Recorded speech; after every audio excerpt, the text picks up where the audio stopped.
എല്ലാ പേരും ചേർന്ന് എന്ത് തോന്നിയൊക്കെ കാണിക്കാന്ന്. പിന്നെ ഈ പറയുന്ന 5 or 10 പേരാണ് ഇത് ഞങ്ങളെല്ലാം കൂടെ സംഘടിച്ചാൽ നീ എന്നത് ഒരു പുല്ലും ചെയ്യില്ല. BDS വിദ്യാർത്ഥിയായിരുന്ന നിതിൻ രാജിന്റെ മരണത്തിൽ പ്രഖ്യാപിച്ച ഹർത്താലിനിടെ വലയുകയാണ് യാത്രക്കാർ. രോഗികളും വിദ്യാർത്ഥികളും ഉൾപ്പെടെയുള്ള ഒട്ടേറെ യാത്രക്കാരാണ് മണിക്കൂറുകളായി പലയിടങ്ങളിലായി കുടുങ്ങിക്കിടക്കുന്നത്. പ്രത്യേകിച്ചും കീം പരീക്ഷയ്ക്ക് വിദ്യാർത്ഥികൾക്ക് എത്താനുള്ള സാഹചര്യം പോലും വൈകുന്നു എന്നതാണ് ഏറ്റവും പ്രധാനപ്പെട്ട കാര്യം. ഏത് എക്സാം ആയിരുന്നു?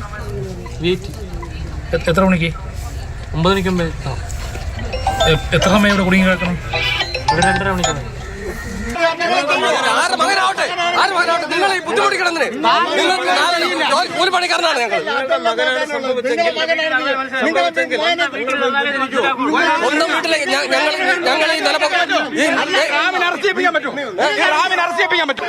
അതെ, ഇവർക്ക് പ്രക്ഷോഭം കിട്ടണമെങ്കിൽ ആ ഡോക്ടറുടെ വീട്ടിൽ പോകട്ടെ. ഇവിടെ ജനങ്ങളോടാണ് ഒരു പ്രക്ഷോഭം നടത്തുന്നത്. രണ്ടു കൂട്ടരും ഒരുപോലെ തന്നെ പരസ്പരം തർക്കിക്കുന്ന അവസ്ഥ നിൽക്കുന്നു.